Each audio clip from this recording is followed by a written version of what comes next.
Iran के Avon jail में रविवार को 34 महिला कैदियों ने विमेन लाइफ फ्रीडम आंदोलन के 2 साल पूरे होने और महसा अमीनी की हत्या को याद करके भूख हड़ताल की है। नोबेल शांति पुरस्कार विजेता नरगिस मोहम्मदी ने कहा कि क्लेरिकल अथॉरिटी के खिलाफ विरोध प्रदर्शन शुरू होने के 2 साल पूरे होने और महसा अमीनी की हत्या पर ईरानी जेल में 34 महिला कैदी भूख हड़ताल पर हैं। अमीनी 22 साल की ईरानी कुर्द थी जिनको हिजाब सही से ना पहनने के आरोप में हिरासत में लिया गया था और हिरासत में ही अमीनी की मौत हो गई थी, जिसके बाद कई दिनों तक ईरान में प्रदर्शन देखे गए थे।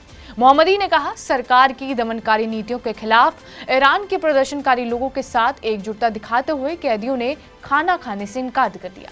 ईरान में हिजाब पहनने की अनिवार्यता और मौत की सजा के खिलाफ मोहम्मदी ने अभियान चलाया, जो साल 2021 से ईरान की एवन जेल में बंद है। उन्होंने पिछले कई सालों से अपना ज्यादातर समय जेल के अंदर और बाहर ही बिताया है और बार बार भूख हड़ताल की है।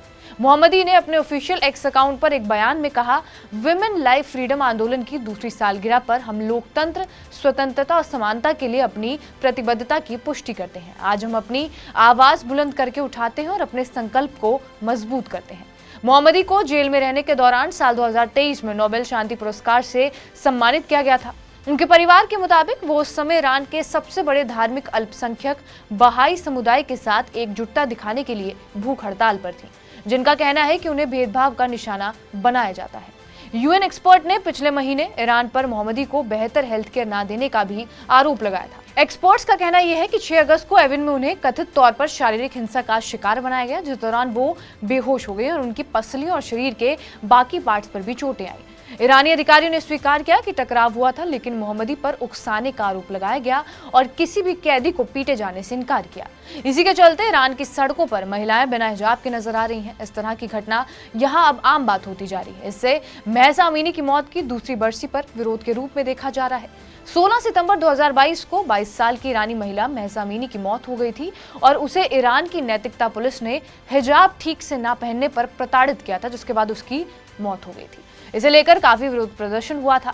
तेहरान की सड़कों पर खासकर शाम के समय महिलाएं बिना हिजाब के और अपने बाल खोलकर चलती नजर आ रही हैं और इसे लेकर कई वीडियोस भी सोशल मीडिया पर वायरल हो रहे हैं। दिन के समय भी महिलाओं को अलग अलग पार्कों में बाल खोलकर बैठे देखा जा सकता है। तेहरान शरीफ विश्वविद्यालय की एक 25 साल की छात्रा ने यह कहा कि स्कार्फ ना पहनने का मेरा साहस महसा अमीनी की विरासत है और हमें इसे एक उपलब्धि के रूप में ही देखना चाहिए। साल 1979 में ईरान में हिजाब का कानून लागू हुआ था। इस कानून के लागू होने के बाद ईरान की महिलाएं अलग अलग तरह से इसका विरोध करती रही हैं। इसी हिजाब कानून के विरोध में 22 साल की महसा अमीनी की मौत हो गई थी, जिसके बाद हिंसक प्रदर्शन हुए थे। ईरान के नवनियुक्त राष्ट्रपति मसूद पेशेकियान को भी हिजाब विरोधी माना जाता है। बहरहाल, आपका इस वीडियो पर क्या कुछ कहना है, हमें कमेंट बॉक्स में जरूर बताएं। बाकी देश और दुनिया की तमाम बड़ी खबरों के लिए बने रहिए हमारे साथ TV9 डिजिटल पर।